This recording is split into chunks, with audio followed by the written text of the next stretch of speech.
Good morning, students. Welcome to all of you in ABN School online classes. देखो बच्चों, अपन ने इससे पहले प्रबंध के कार्यों के बारे में पढ़ा था कि प्रबंध के कौन कौन से कार्य होते हैं। प्रबंध के 5 कार्यों के बारे में अपन ने पढ़ा था: नियोजन, संगठन, नियुक्तिकरण, निर्देशन और नियंत्रण, planning, organisation, staffing, directing and controlling. इन 5 फंक्शंस के बारे में अपन ने क्या किया था, पढ़ा था। इन 5 कार्यों के बारे में पढ़ा था। ठीक है, इन 5 कार्यों से मिलकर क्या बनता है, प्रबंध बनता है। ठीक है, इसके अलावा क्या होता है भाई, एक अगला जो अपना जो टॉपिक आता है वो आता है समन्वय।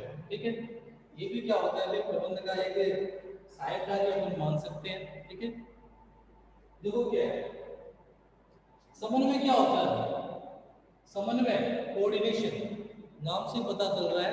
समन्वय, समन्वय का जो एक शाब्दिक अर्थ होता है वो क्या होता है अभी, तालमेल रखना। समन्वय का एक शाब्दिक अर्थ क्या होता है, तालमेल बना के रखना। तालमेल बना के रखना मतलब कोई भी व्यवसायिक कार्य हो या कोई भी गैर व्यवसायिक कार्य क्यों ना हो, वहां पर क्या होता है कि विभिन्न प्रकार के क्या होते हैं भी कार्य होते हैं। ठीक है, विभिन्न प्रकार की क्या होती है, क्रियाएं होती हैं, और उन सभी क्रियाओं को क्या करना, एक दूसरे से जोड़कर रखना, एक दूसरे से शायद दूसरे से सामंजस्य स्थापित करवाना क्या कहलाता है अभी, समन्वय कहलाता है। क्योंकि कोई भी व्यवसाय जो होता है, जैसे मान लो कि कोई व्यवसाय है, वहां पर क्या है भी अलग अलग प्रकार की क्या होती है, क्रियाएं होती है। जैसे कोई व्यवसाय है, वहां पे क्या होता है, क्रय का भी कार्य होता है, विक्रय का भी कार्य होता है, विज्ञापन का भी कार्य होता है, उत्पादन का भी काम होता है। ठीक है, तो उनके क्या होते हैं, अलग अलग विभाग होते हैं, अलग अलग कार्य होते हैं। अब लेकिन संस्था का जो एक उद्देश्य होता है वो तो एक ही है। तो उन सभी के कार्यों को क्या करना, इस तरह से उनमें एक सामंजस्य स्थापित करना, या उन सभी के कार्यों को इस तरह से जोड़ना, ताकि क्या हो भी संस्था के उद्देश्य को क्या किया जा सके, प्राप्त किया जा सके। तो वह तालमेल स्थापित करना ही, वह सामंजस्य स्थापित करना ही क्या कहलाता है भी, समन्वय कहलाता है। समन्वय क्या करता है भी, किसी कार्य, किसी भी संस्था की विभिन्न क्रियाओं या अंगों में क्या करता है भी, एक तरह से सामंजस्य या तालमेल को क्या करता है, स्थापित करता है। कोई भी संस्था जो है, उस संस्था के अंदर कितने प्रकार की क्रियाएं हो रही है। ठीक है, और उन क्रियाओं के अंदर क्या करना भी, सामंजस्य स्थापित करना, या उन क्रियाओं को एक दूसरे से जोड़ना। ठीक है, उनमें एक तालमेल बनाकर रखना। ठीक है, यह कार्य किसका होता है भाई, समन्वय के द्वारा किया जाता है। तो समन्वय का जो शाब्दिक अर्थ हुआ वो क्या हुआ, तालमेल स्थापित करना, या विभिन्न क्रियाओं में क्या करना भी, किसी भी संस्था की या व्यवसायिक संस्था की विभिन्न क्रियाओं में या अंगों में क्या करना भी, सामंजस्य स्थापित करना ही क्या कहलाता है अभी, समन्वय कहलाता है।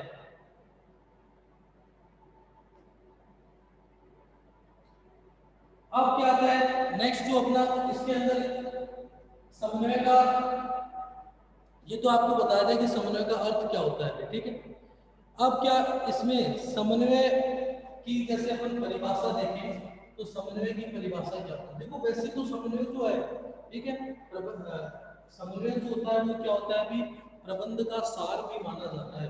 प्रबंध का सार, समन्वय को अपन क्या कहते हैं, प्रबंध का सार भी कहते हैं। प्रबंध का सार, सार, सार का मतलब कि अगर अपन किसी भी कार्य का क्या करते हैं, प्रबंध करते हैं, तो उसमें अपन 5 कार्य करते हैं, नियोजन, संगठन, नियुक्तिकरण, निर्देशन और नियंत्रण। अपन ये मानते हैं कि 5 कार्य क्या हो जाएंगे, जब पूर्ण हो जाएंगे तो प्रबंध क्या होगा, पूरा हो जाएगा। लेकिन इन 5 कार्यों के पूरा होने के पश्चात भी कई बार क्या होता है अभी, जो उद्देश्य अपन ने निर्धारित किया था वह उद्देश्य अपने को प्राप्त नहीं हो पाता है। वो क्यों नहीं हो पाता है, वो इसलिए नहीं हो पाता है क्योंकि वहां पर कहीं ना कहीं किसी न किसी कार्य में क्या होती है कि समन्वय का क्या रह जाता है, अभाव रह जाता है। ठीक है, क्योंकि हर एक कार्य में हर एक स्तर पर क्या होता है, प्रबंध की समन्वय की क्या होती है, आवश्यकता होती है। एक दूसरे से तालमेल बनाकर रखने की, एक दूसरे से मिलकर कार्य करने की क्या होती है, आवश्यकता होती है। और वह तालमेल किसके द्वारा बनता है, वह तालमेल या वह सामंजस्य किसके द्वारा बनता है, वह बनता है समन्वय के द्वारा। इसलिए बोला गया कि प्रबंध का समन्वय क्या होता है, सार होता है। समन्वय प्रबंध का क्या है, सार है, एक इम्पोर्टेंट पार्ट है। सार का मतलब एक इम्पोर्टेंट पार्ट होना, ठीक है।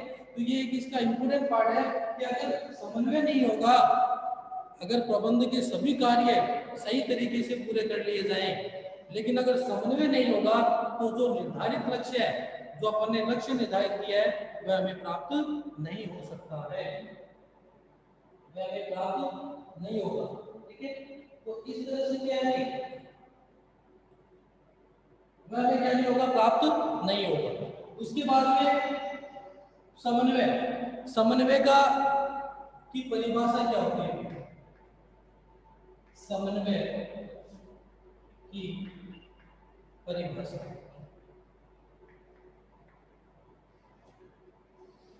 देखो एक सिंपल सी अगर परिभाषा दी जाए तो समन्वय किसे कहते हैं भी, इसका अभिप्राय उस प्रक्रिया से है जिसके द्वारा एक संगठन में की जाने वाली विभिन्न क्रियाओं में क्या किया जाता है भाई, सामंजस्य स्थापित किया जाता है। मतलब समन्वय का अभिप्राय उस क्रिया से है, समन्वय का अभिप्राय उस क्रिया से है जिसके द्वारा किसी एक संगठन में की जाने वाली विभिन्न क्रियाओं में क्या किया जाता है, सामंजस्य स्थापित किया जाता है। ये मैंने आपको बताया कि एक संगठन में जितनी भी विभिन्न क्रियाएं होती हैं, चाहे वो क्रय का कार्य हो, विक्रय का हो, विज्ञापन का हो, उत्पादन का हो, जितने भी कार्य हैं उन सभी कार्यों में क्या किया जाता है, सामंजस्य स्थापित करने का किसके द्वारा किया जाता है, समन्वय के द्वारा किया जाता है। समन्वय क्या करता है, उन विभिन्न क्रियाओं में क्या करता है, सामंजस्य स्थापित करता है, उन विभिन्न क्रियाओं को क्या करता है, जोड़कर रखता है, ठीक है। तो ये एक सिंपल सी अगर परिभाषा देखें तो क्या होगा भी, समन्वय क्या करता है कि किसी भी व्यावसायिक संस्था में जो जितने भी क्रियाएं होती हैं या विभिन्न क्रियाएं जो होती हैं उनमें सामंजस्य स्थापित करना ही क्या कहलाता है, भी समन्वय कहलाता है, ठीक है। एक डेफिनेशन दे रखी कुंटज एवं ओडोनिल के अकॉर्डिंग, ठीक है। कुंटज एवं ओडोनिल के अनुसार एक परिभाषा दी है कि समन्वय प्रबंध का सार तत्व है। मैंने बताया आपको कि समन्वय क्या है, प्रबंध का सार है, ठीक है, एक महत्वपूर्ण हिस्सा अपन मान सकते हैं, जो कि एक समूह के लक्ष्यों की प्राप्ति हेतु व्यक्तिगत प्रयासों में क्या करता है, सामंजस्य स्थापित करता है, ठीक है।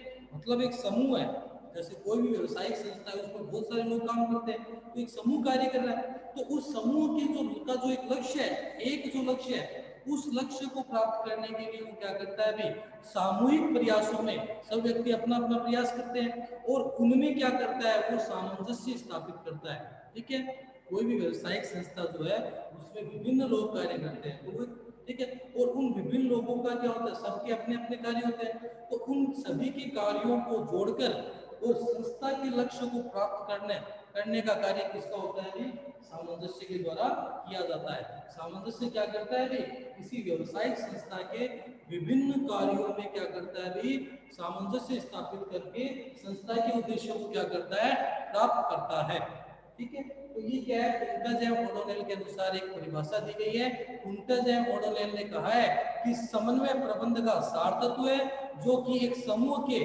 लक्ष्यों की प्राप्ति हेतु व्यक्तिगत प्रयासों में सामंजस्य लाने का क्या करता है भी, प्रयास करता है, बढ़ता है, ठीक है।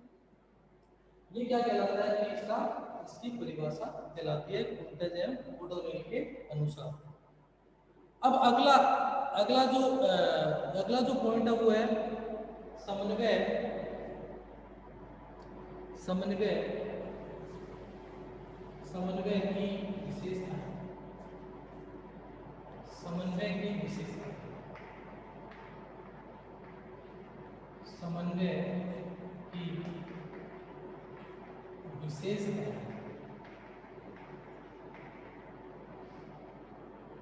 समन्वय की विशेषता, देखो समन्वय की जो सबसे पहली जो विशेषता है वो है समन्वय सामूहिक प्रयास में सामंजस्य स्थापित करता है।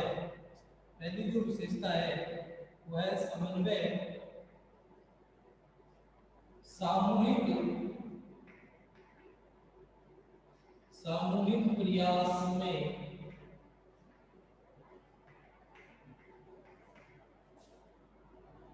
सामंजस्य स्थापित करता है।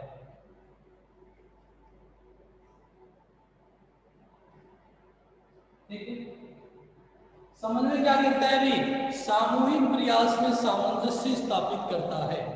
मैंने आपको बताया कि एक संस्था जो होती है उस संस्था में क्या होता है अभी विभिन्न व्यक्ति अलग अलग कार्य क्या करते हैं, सभी व्यक्तियों का कार्य करने का, सभी व्यक्तियों का व्यवहार करने का जो तरीका होता है वो क्या होता है अभी अलग अलग होता है। ठीक है, और उन सभी के कार्यों को या उस संस्था के विभिन्न कार्यों को एक साथ जोड़ना, उनमें एक साथ सामंजस्य स्थापित करना, एक दूसरे से जोड़ने का जो कार्य होता है वो किसका होता है? समन्वय का होता है। समन्वय क्या करता है अभी? किसी संस्था के विभिन्न कार्यों में क्या करता है अभी? एक तालमेल बनाता है, एक सामंजस्य स्थापित करता है, उन विभिन्न कार्यों को क्या करता है? जोड़ता है, एक दूसरे से उनका क्या करता है अभी? एक संबंध स्थापित कर देता है, जिससे क्या हो सके कि संस्था के उद्देश्य को प्राप्त किया जा सके। तो समन्वय सामूहिक प्रयासों के में क्या करता है? सामंजस्य स्थापित करता है। देखो, कोई भी व्यवसायिक संस्था जो है उसके अंदर क्या होते हैं अभी? एक निर्धारित लक्ष्य होता है। ठीक है, और उसके लिए बहुत सारे व्यक्ति क्या करते हैं? कार्य करते हैं। ठीक है, तो उन सभी का जो कार्य होता है वो अलग अलग होता है। किसी का क्रय का कार्य, किसी का विक्रय का, किसी का विज्ञापन, सबके कार्य क्या होते हैं? अलग अलग होते हैं। लेकिन उन सभी के कार्यों को एक दूसरे से जोड़ना, उनके कार्यों में सामंजस्य स्थापित करना। जैसे मान लो कि अगर क्रय विभाग है, उसको ये नहीं पता है कि विक्रय कितना हो रहा है, या विक्रय विभाग को ये नहीं पता है कि किस प्रकार के माल का क्रय किया गया है। ठीक है, उनमें आपस में एक दूसरे में अगर तालमेल नहीं होगा तो संस्था के उद्देश्य को प्राप्त नहीं किया जा सकता है। उन सभी में, हर एक विभाग में या हर एक क्रिया में क्या होना चाहिए? आपस में तालमेल होना जरूरी है कि एक व्यक्ति को या एक विभाग को दूसरे विभाग के कार्यों का क्या हो? पता हो। अगर उनको पता नहीं होगा तो संस्था के उद्देश्यों को प्राप्त करना मुश्किल होगा। क्यों? क्योंकि समन्वय क्या करता है? समन्वय का एक अगर हम समझे तो समन्वय 2 + 2 = 5। ठीक है, को क्या करता है? संभव बनाता है। 2 + 2 4 होते हैं, लेकिन समन्वय अगर है तो अपन क्या कर सकते हैं? ये 2 + 2 5 को भी क्या करता है? अभी एक तरह से संभव बना सकता है। ठीक है ना?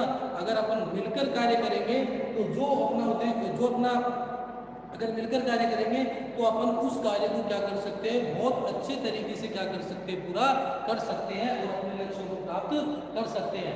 तो ये बोला जाता है कि ये क्या करता है? सामूहिक प्रयासों में सामंजस्य को क्या करता है? स्थापित करता है। ठीक है, अगली जो इसकी विशेषता है वो है समन्वय प्रयास में एकता सुनिश्चित करता है। समन्वय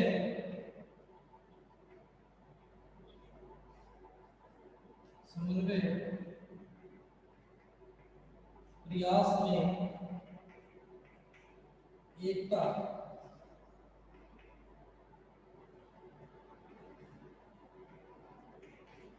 सुनिश्चित करता है।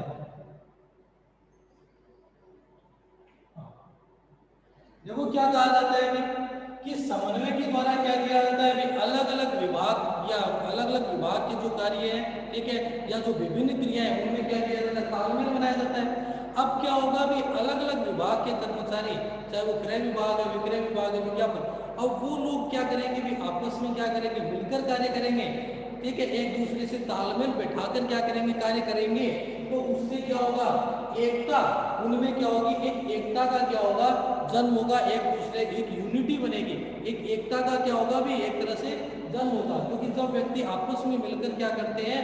कार्य करते हैं, एक दूसरे से तालमेल बिठाकर, एक दूसरे से सामंजस्य बिठाकर क्या करते हैं? किसी कार्य को पूरा करते हैं, तो उनसे क्या बनती उनमें एकता भी क्या होती है? उनमें स्थापित होती है।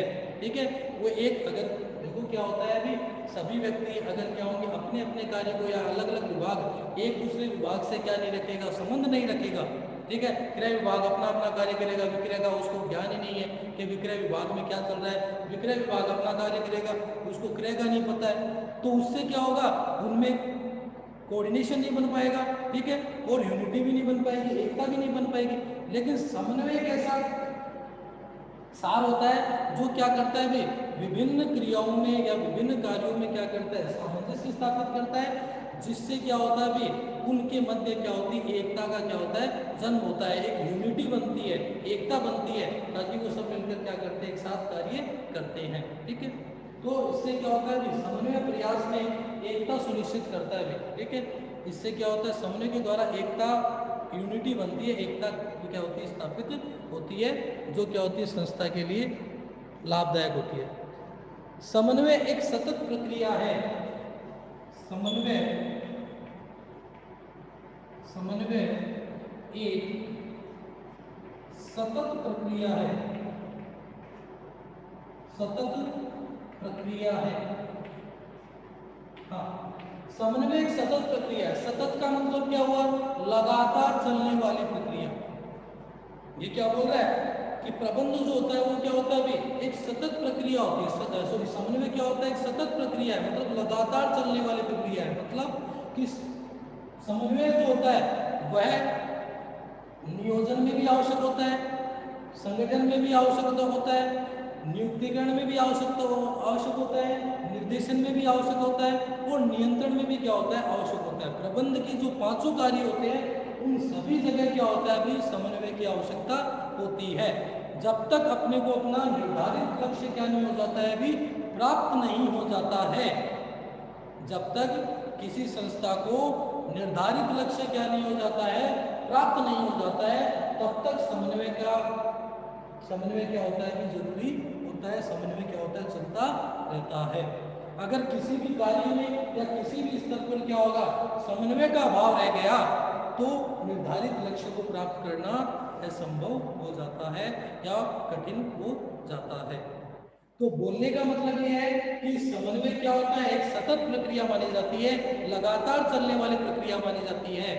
कि समन्वय जो होता है वो लगातार चलता है, कब तक चलता है, यह नियोजन से प्रारंभ होता है और नियंत्रण तक चलता है, हर एक कार्य में होता है, और जब तक चलता रहता है जब तक अपने को अपना उद्देश्य क्या नहीं हो जाता है, प्राप्त नहीं हो जाता है। तो इसलिए कहा गया है कि समन्वय जो होता है वो एक सतत प्रक्रिया मानी जाती है, ठीक है। अगला जो कार्य होता है वो होता है समन्वय सर्व व्यापक कार्य है। समन्वय एक सर्वव्यापक कार्य है, समन्वय एक सर्वव्यापक कार्य है। देखो क्या है सर्वव्यापक का मतलब सभी जगह विद्यमान होना, चाहे वो व्यावसायिक संस्था हो, चाहे वो गैर व्यावसायिक संस्था हो, चाहे वो व्यावसायिक कार्य हो, चाहे वो गैर व्यावसायिक कार्य क्यों ना हो, ठीक है। समन्वय जो होता है वह सर्वव्यापक होता है, सभी जगह क्या होता है, विद्यमान होता है, सभी जगह क्या होता है, आवश्यक होता है, चाहे वो व्यावसायिक हो चाहे वो गैर व्यावसायिक कार्य क्यों ना हो। अगर व्यावसायिक कार्य किया जा रहा है और वहां पर अगर समन्वय की स्थापना नहीं है या समन्वय का को प्रयोग में नहीं लिया गया है तो उस संस्था के लक्ष्य को प्राप्त नहीं किया जा सकता है। अगर संस्था के लक्ष्य को या निर्धारित लक्ष्य को प्राप्त करना है तो समन्वय का होना आवश्यक होता है। इसलिए कहा गया है कि समन्वय जो है वो सर्वव्यापक है। सर्वव्यापक मतलब सभी जगह विद्यमान होता है, चाहे वो व्यावसायिक कार्य हो चाहे वो गैर व्यावसायिक कार्य क्यों ना हो। समन्वय क्या होता है भी सभी जगह स्थापित होता है, सभी जगह विद्यमान होता है, ठीक है। चाहे वो उच्च स्तर हो चाहे वो मध्यम स्तर हो चाहे वो निम्न स्तर हो, ठीक है। चाहे वो व्यावसायिक कार्य हो चाहे वो गैर व्यावसायिक कार्य हो, सभी जगह क्या होता है जो समन्वय विद्यमान होता है। इसलिए कहा जाता है कि समन्वय क्या होता है, सर्वव्यापक होता है, ठीक है। अगली जो विशेषता है वो समन्वय सभी प्रबंधकों का उत्तरदायित्व है। समन्वय समन्वय सभी प्रबंधकों का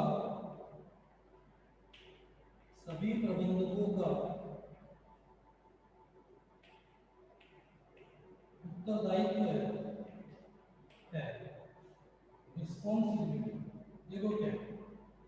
समन्वय सभी प्रबंधकों का उत्तरदायित्व है। इसका मतलब क्या हुआ कि सभी प्रबंधक मतलब आपको पता है, मैंने आपको बताया था कि प्रबंध के 3 स्तर होते हैं अभी। एक होता है उच्च स्तर, एक होता है मध्यम और एक होता है निम्न स्तर। तो ये बोल रहा है कि समन्वय क्या होता है अभी सभी प्रबंधकों का उत्तरदायित्व है, चाहे वो उच्च स्तर के प्रबंधक हो, चाहे वो मध्यम स्तर के प्रबंधक हो, चाहे वो निम्न स्तर के प्रबंधक हो। सभी के लिए क्या होता है अभी समन्वय क्या होता है आवश्यक होता है। ठीक है, तो सभी स्तर या सभी स्तर के जो प्रबंधक है उनको समन्वय करना क्या होता है आवश्यक होता है। अगर किसी भी प्रबंधक के द्वारा या किसी भी प्रबंधकीय स्तर के द्वारा अगर समन्वय की स्थापना नहीं की जा रही है तो प्रबंध को सफल बनाना या प्रबंध के लक्ष्य को प्राप्त करना संस्था के लिए क्या हो जाएगा भाई कठिन हो जाएगा। तो बोलने का मतलब ये है कि समन्वय जो होता है वह सभी प्रबंधकों का क्या होता है उत्तरदायित्व होता है, उनकी एक रिस्पॉन्सिबिलिटी होती है, चाहे वो उच्च स्तर का व्यक्ति उच्च स्तर के प्रबंधक हो, चाहे वो मध्यम स्तर के प्रबंधक हो, चाहे वो निम्न स्तर के हो, सभी के लिए क्या होता है समन्वय आवश्यक होता है। अगर उनमें से किसी ने भी समन्वय को स्थापित नहीं किया या समन्वय से संबंधित अपने उत्तरदायित्व को पूरा नहीं किया तो संस्था के लक्ष्य को या प्रबंध को सफल बनाना क्या होता है भी संस्था के लिए कठिन होता है। ठीक है, तो इसलिए कहा गया कि समन्वय क्या होता है कि सभी प्रबंधकों का उत्तरदायित्व माना जाता है।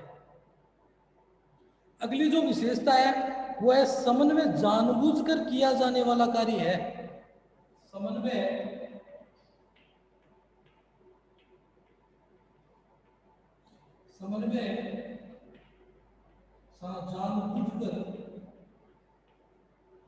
जानबूझकर किया जाने वाला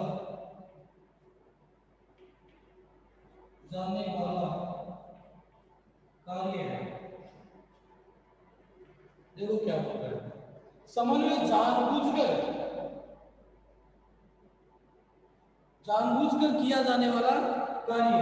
देखो क्या होता है इसमें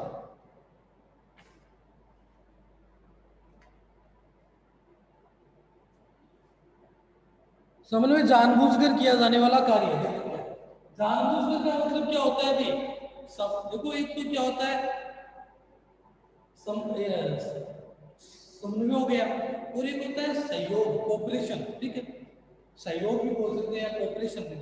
देखो कोऑपरेशन जो होता है वो तो क्या होता है अपने आप होता है। ठीक है, हर एक व्यक्ति अपने आप अगर किसी चीज के लिए किसी की सहायता करने के लिए क्या है तैयार है तो वो तो क्या होगा अभी सहयोग होगा, सहयोग करना होता है। जैसे भाई एक टीचर जो होता है एक अध्यापक जो है ठीक है वो क्या करना चाहता है भी अपने बच्चों को अच्छा पढ़ाना चाहता है।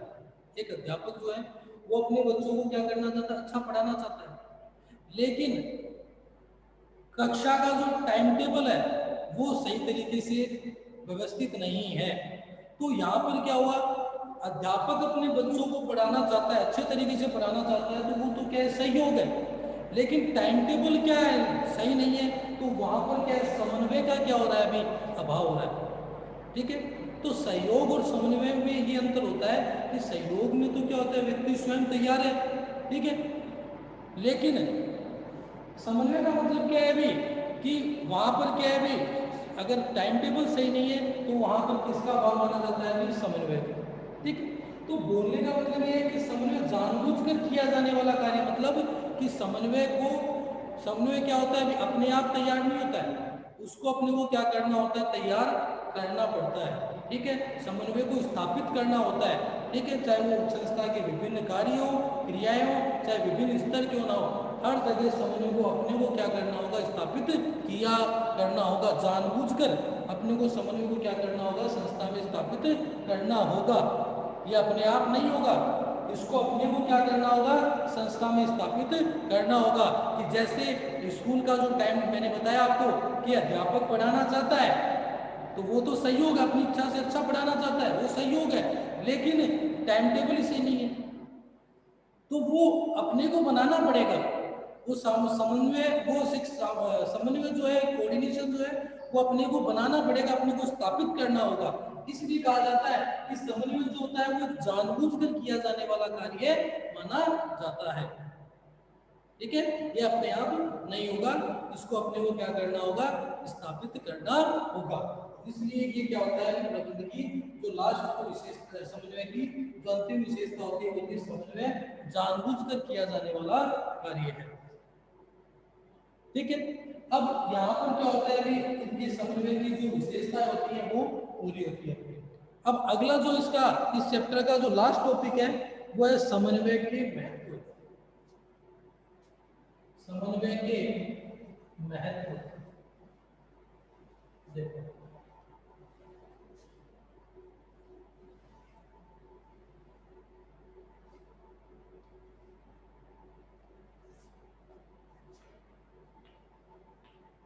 समन्वय के महत्व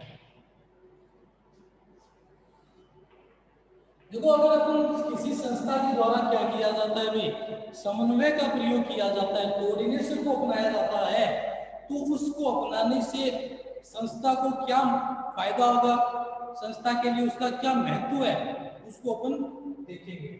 एक व्यवसायिक संस्था या एक प्रबंधकीय संस्था जो है उसके लिए समन्वय का प्रयोग करने से क्या महत्व प्राप्त होता है उसको अपन देखेंगे। देखो, आप पहला जो महत्व है वो है संगठन का आकार। संगठन का आकार, साइज ऑफ द ऑर्गेनाइजेशन, संगठन का आकार।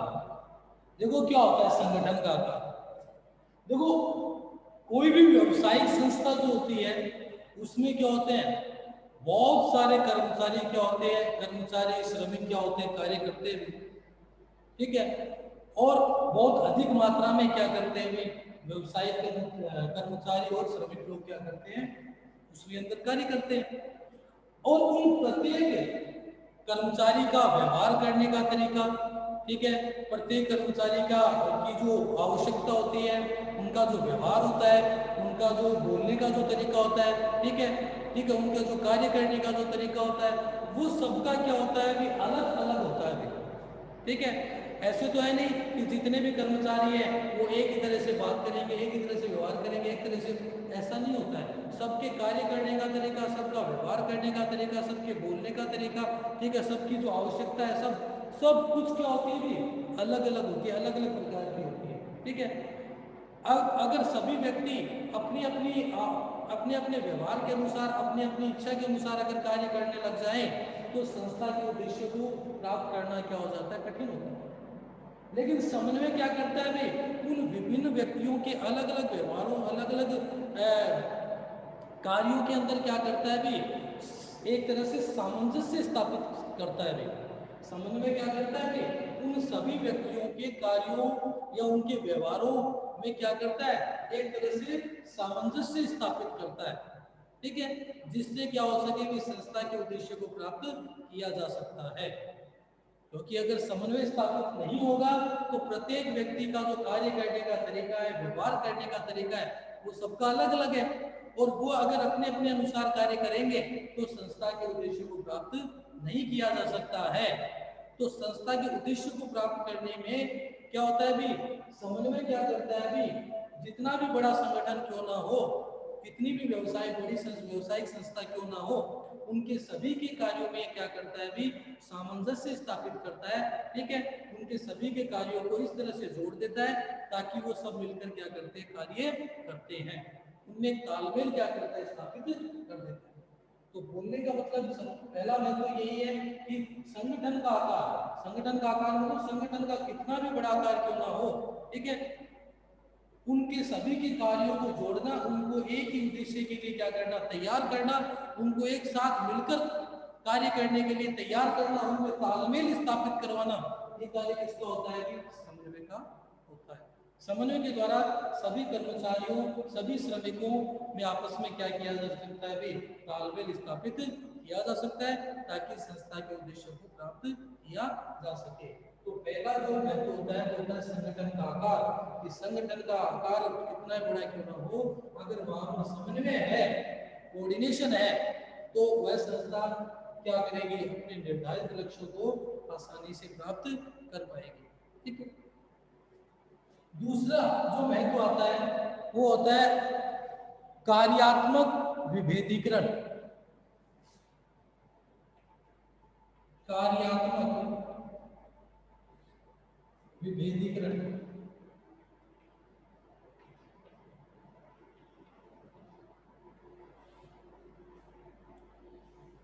देखो कार्यात्मक विभेदीकरण का मतलब क्या हुआ भाई, समन्वय में क्या होता है भाई, प्रत्येक व्यक्ति क्या होता है भाई, अपने जैसे हर एक व्यक्ति का क्या होता है, अपना अपना कार्य होता है, ठीक है।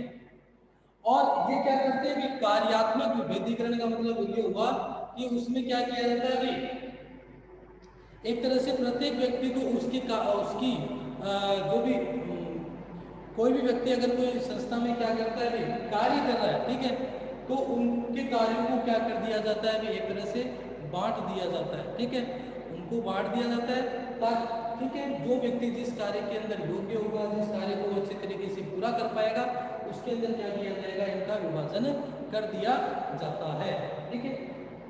तो ये क्या कहलाता है कि कार्यात्मक विभेदीकरण का मतलब ये है कि कार्यों, अलग अलग प्रकार के कार्य होते हैं, किसी भी संस्था में क्या होते हैं भी, अलग अलग प्रकार के क्या होते हैं, कार्य होते हैं, और उन सभी कार्यों के अंदर क्या करना भी, आपस में जोड़ना, चाहे वो क्रय का कार्य, विक्रय का कार्य, विज्ञापन का कार्य हो, ठीक है, उन सभी कार्यों को आपस में जोड़कर रखना, ठीक है, एक दूसरे से तालमेल बनाकर रखना, ये कार्य किसका होता है भी, समन्वय का होता है। विभिन्न कार्यों में क्या करना, तालमेल बनाना, ठीक है।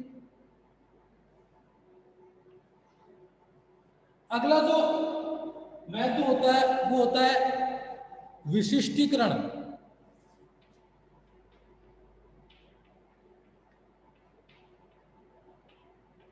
स्पेशलाइजेशन। देखो विशिष्टीकरण का मतलब क्या होता है, कोई भी संस्था जो होती है उसमें क्या होता है कि जैसे कोई भी कार्य हो, जैसे क्रय का कार्य है, विक्रय का कार्य, तो उस एक कार्य को क्या किया जाता है, अनेक लोगों में क्या कर दिया जाता है, बांट दिया जाता है। एक कार्य को कई छोटे छोटे भागों में क्या कर दिया जाता है, बांट दिया जाता है, और वो बांटा भी किसके अनुसार जाता है, वह प्रत्येक व्यक्ति की योग्यता, जो व्यक्ति जिस कार्य में योग्य है उस व्यक्ति को वही कार्य क्या कर दिया जाता है, दे दिया जाता है। अब प्रत्येक व्यक्ति अपने इच्छित कार्य या अपनी रुचि के अनुसार जो उसको कार्य मिला हुआ है, अगर प्रत्येक व्यक्ति वह कार्य करता है जो उसकी रुचि के अनुसार है, ठीक है, या जिस कार्य को करने की उसकी इच्छा है, ठीक है, उस कार्य को अगर वह करता है तो उससे क्या होगा भाई, वो उस कार्य को सही तरीके से पूरा करेगा, ठीक है। अब प्रत्येक व्यक्ति अलग अलग कार्य करता है तो वो उसमें क्या होता है भाई, एक तरह से स्पेशलिस्ट बन जाता है। विशिष्टीकरण की क्या आ जाती है, उसके अंदर योग्यता आ जाती है। विशिष्टीकरण, स्पेशलाइजेशन मतलब, विशिष्टीकरण का मतलब कि प्रत्येक को उसकी इच्छा के अनुसार क्या मिल जाता है भाई, कार्य मिलता है, ठीक है। और समन्वय के द्वारा उनके प्रत्येक के कार्य को क्या कर दिया जाता है, एक तरह से प्रत्येक के कार्यों में सामंजस्य स्थापित कर दिया जाता है, ठीक है। तो इससे क्या होता है, विशिष्टीकरण को भी क्या मिलता है भी, बढ़ावा मिलता है, क्योंकि अगर प्रत्येक व्यक्ति अपने अपने कार्य को देखेगा या उनकी अगर उनमें एक तरह से उनकी विशिष्टता या योग्यता के अनुसार अगर उनको काम नहीं मिलेगा, ठीक है, तो वो उस कार्य को पूरे तरीके से या सही तरीके से पूरा नहीं कर पाएंगे, ठीक है। तो विशिष्टीकरण को बढ़ावा देने में भी क्या होता है भाई, विशिष्टीकरण को या स्पेशलाइजेशन को बढ़ावा देने में भी समन्वय की क्या होती है, एक महत्वपूर्ण भूमिका होती है। समन्वय क्या करता है भाई, विशिष्टीकरण को क्या करता है, बढ़ाता है, स्पेशलाइजेशन को बढ़ाता है। क्यों, क्योंकि इसमें क्या होता है भाई, सभी के कार्य, सभी व्यक्तियों में आपस में क्या होता है, तालमेल बना रहता है। तो हर एक व्यक्ति जो होता है, कोई भी कार्य जो होता है वो अलग अलग व्यक्तियों में क्या कर दिया जाता है, कुछ भागों में बांट दिया जाता है, उनकी योग्यता और रुचि के अनुसार। और वो व्यक्ति क्या करते हैं अभी उसके अंदर अपनी रुचि के अनुसार कार्य करते हैं ताकि वो उस कार्य को अच्छे तरीके से पूरा कर पाते हैं, साथ ही वो उसमें क्या करते हैं विशिष्टता को भी प्राप्त कर लेते हैं। तो समन्वय के द्वारा ये क्या है, ये विशिष्टीकरण की जो नीति है या विशिष्टीकरण को जो बढ़ावा मिल पाया है वो किसके द्वारा मिल पाता है अभी, समन्वय के द्वारा विशिष्टीकरण को भी क्या मिलता है अभी बढ़ावा मिलता है, स्पेशलाइजेशन को भी क्या में भी क्या होता है इम्प्रूवमेंट होता है। तो ये तीन क्या थी कि समन्वय की विशेषताएं, सॉरी समन्वय के महत्व थे। ठीक है, तो यहाँ पर क्या होता है अभी आपका ये चैप्टर फिनिश होता है, ये आपके चैप्टर का लास्ट टॉपिक था और आपके जो नोट्स है वो आपको सेंड हो जाएंगे। ठीक है।